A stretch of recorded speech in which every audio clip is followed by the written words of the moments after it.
Assalamualaikum warahmatullahi wabarakatuh. Perkenalkan, kami dari kelompok 3 akan mempresentasikan diagnosis kesulitan belajar bab permasalahan belajar di sekolah dasar. Perkenalkan, nama saya Hani Nurisa, NIM 2019-33049. Kemudian ada rekan-rekan saya, yang pertama ada Dani Ika Safitri dari NIM 2019-33050, Tifa Nurjihan Faradila NIM 2019-3361.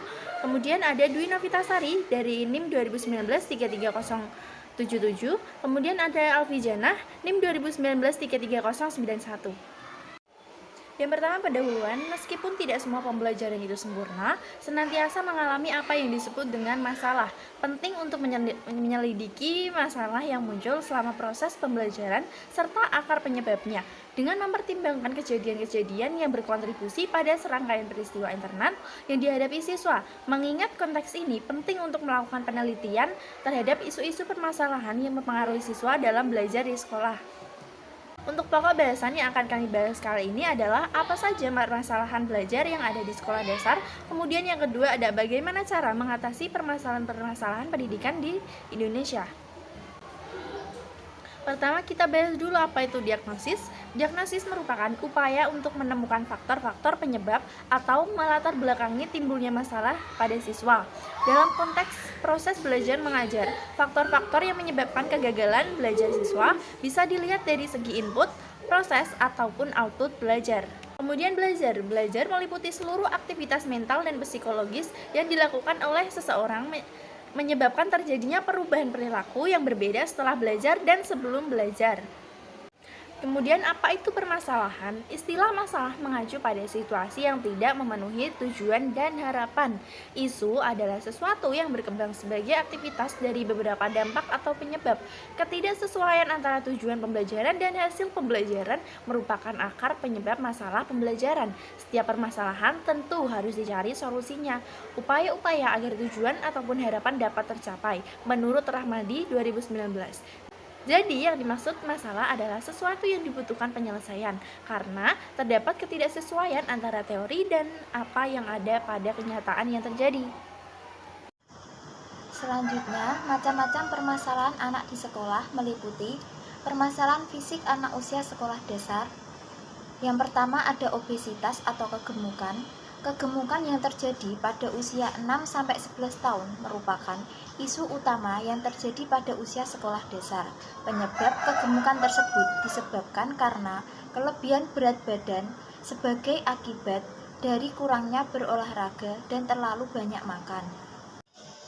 Selanjutnya, yang kedua, ada kondisi medis. Pada umumnya, semua anak sering mengalami sakit, namun penyakit tersebut berlangsung waktu singkat. Dalam masa sekolah selama 6 tahun dapat disimpulkan pada umumnya anak-anak mendapat sakit yang akut dalam waktu singkat dengan berbagai kondisi medis biasanya. Kemudian yang ketiga ada penglihatan.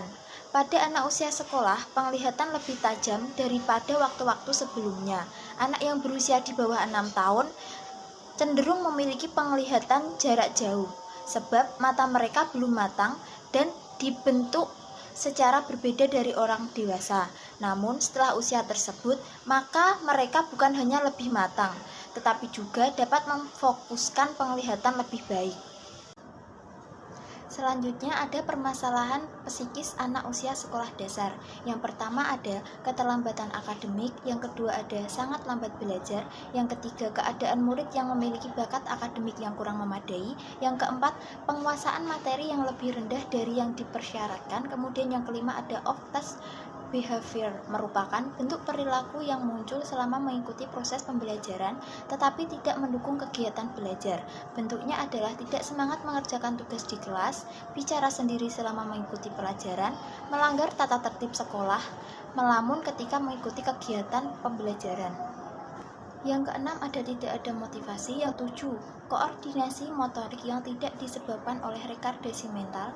Yang keenam ada diskalkulia. Anak yang mengalami problem diskalkulia merupakan anak yang memiliki masalah pada kemampuan menghitung. Anak tersebut tentunya belum tentu anak yang bodoh dalam hal yang lain. Hanya saja ia mengalami masalah dengan kemampuan menghitungnya. Selanjutnya ada permasalahan emosional. Permasalahan emosional ada dua, yaitu keberuntalan atau keberingasan dan attention deficit hyperactive disorder atau hiperaktif. Yang pertama, keberuntalan atau keberingasan, anak nampak pada perilakunya. Mereka menunjukkan suatu perbuatan yang seringkali memerlukan bantuan orang lain, misalnya berkelahi, berbohong, mencuri, dan merusak. Bentuk-bentuk tindakan tersebut merupakan ekspresi yang keluar dari emosional yang terganggu. Kemudian, attention deficit hyperactive disorder atau hiperaktif. Hiperaktif mempunyai ciri kelainan berupa suatu rentan perhatian yang pendek, perhatian mudah beralih, dan tingkat kegiatan fisik yang tinggi. Singkatnya, anak-anak ini tidak menaruh perhatian dan memiliki kesulitan memusatkan perhatian pada apa yang sedang dilakukannya. Kemudian, permasalahan sosial anak. Permasalahan sosial anak ini ada 4. Yang pertama, ada perkembangan, agresi, bertengkar, dan persaingan. Yang pertama ada perkembangan. Perkembangan merupakan suatu bentuk tingkah laku melawan. Tingkah laku ini terjadi sebagai reaksi terhadap penerapan disiplin atau tuntutan orang tua atau lingkungan yang tidak sesuai dengan keinginan anak. Selanjutnya, yang kedua ada agresi. Agresi merupakan perilaku menyerang balik secara fisik atau nonverbal maupun kata-kata atau verbal. Agresi merupakan salah satu bentuk reaksi terhadap frustasi atau rasa kecewa karena tidak terpenuhi kebutuhan atau keinginannya yang dialaminya. Agresi ini mewujudkan dalam perilaku menyerang. Selanjutnya, yang ketiga ada bertengkar. Bertengkar atau berselisih terjadi apabila seorang anak merasa tersinggung atau terganggu oleh sikap dan perilaku anak lain. Kemudian yang keempat ada persaingan. Persaingan merupakan keinginan untuk melebihi orang lain dan selalu didorong oleh orang lain. Baik, perkenalkan saya Duna Vitasari, NIM 2019-33077 akan melanjutkan materi yang disampaikan oleh teman saya. Selanjutnya ada metode pengambilan data. Pendekatan studi pustaka secara khusus digunakan dalam makalah ini untuk mengumpulkan data dan melibatkan menganalisis dan mempelajari teori-teori dari berbagai literatur terkait yang berhubungan dengan kesulitan belajar di sekolah dasar. Metode ini digunakan untuk mengumpulkan informasi mendasar dan pemikiran tertulis tentang topik yang sedang dibahas dengan membaca beragam karya sastra yang relevan dengannya. Selain itu, data sekunder dikumpulkan untuk membandingkan teori dan pengalaman di lapangan atas dasar ini. Dengan menggunakan strategi ini, data sekunder dapat ditemukan secara online di berbagai publikasi, temuan penelitian dari para sarjana sebelumnya, catatan kuliah, dan sumber terkait lainnya. Selanjutnya, hasil pembahasan mengenai faktor internal dan eksternal. Siswa memiliki permasalahan belajar yang beragam. Di antara banyak masalah belajar yang dihadapi siswa, sekolah dasar termasuk kurangnya motivasi dalam belajar, kemampuan bahasa yang buruk, dan kemampuan matematika yang buruk. Faktor internal merupakan faktor dari siswa sendiri, yaitu faktor jasmani atau fisik dan kesehatan. Faktor psikis atau kejiwaan, minat belajar, bakat dan motivasi. Dan faktor kelelahan fisik siswa. Selanjutnya, senada hal itu, faktor internal terletak pada ranah cipta atau kognitif, ranah rasa afektif, dan ranah rasa psikomotorik. Adalah faktor eksternal diantaranya yaitu guru, kurikulum, sarana, lingkungan sosial, dan penilaian. Hal serupa dijelaskan oleh Imamuddin et al. 2020 bahwa faktor eksternal permasalahan belajar yaitu lingkungan keluarga, lingkungan sekolah, dan lingkungan masyarakat. Baik, selanjutnya variabel lingkungan. Variabel lingkungan sangat penting, misalnya keluarga adalah tempat anak-anak menerima pendidikan pertama mereka. Bahasa ibu akan menjadi bahasa yang dipelajari anak di rumah. Bersama dengan sikap dari orang tua dan kemampuan dari saudara, orang tua, dan ayah. Anak yang dibesarkan dalam suasana rumah tangga yang santun juga akan tumbuh menjadi orang yang santun. Baik, sekian dari saya, selanjutnya akan disampaikan oleh rekan saya. Perkenalkan, nama saya Diva Nurjan Faradila, NIM 2019-33061. Suasana belajar. Pengembangan kemampuan dasar yang akan dikembangkan pada jenjang selanjutnya merupakan hal-hal yang harus ditanamkan oleh sekolah dasar. Kita harus terus menyempurnakan kurikulum sekolah dasar. Ketika suatu mata pelajaran dipahami secara tidak benar, hal itu mungkin terdampak pada kehidupan siswa atau bahkan tingkat selanjutnya.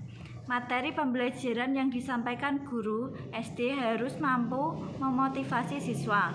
Akibat siswa memiliki dorongan yang kuat, pembelajaran akan lebih sederhana.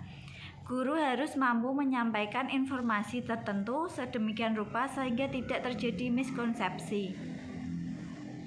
Dan selanjutnya ada strategi pembelajaran. Alat untuk mendukung model metodologi atau strategi pembelajaran untuk mencapai tujuan pembelajaran yang lebih ideal adalah media pembelajaran.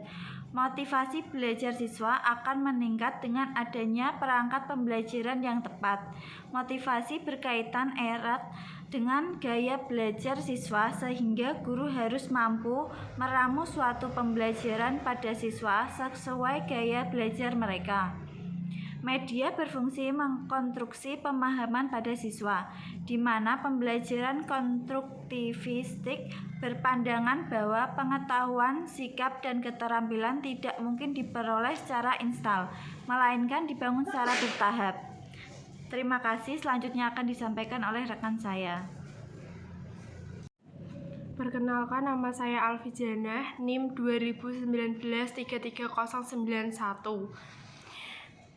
Ada beberapa studi empiris tentang pengaruh, efektivitas, dan dampak media termasuk temuan Taringan atau 2012 bahwa modul media dapat meningkatkan motivasi dan hasil belajar siswa.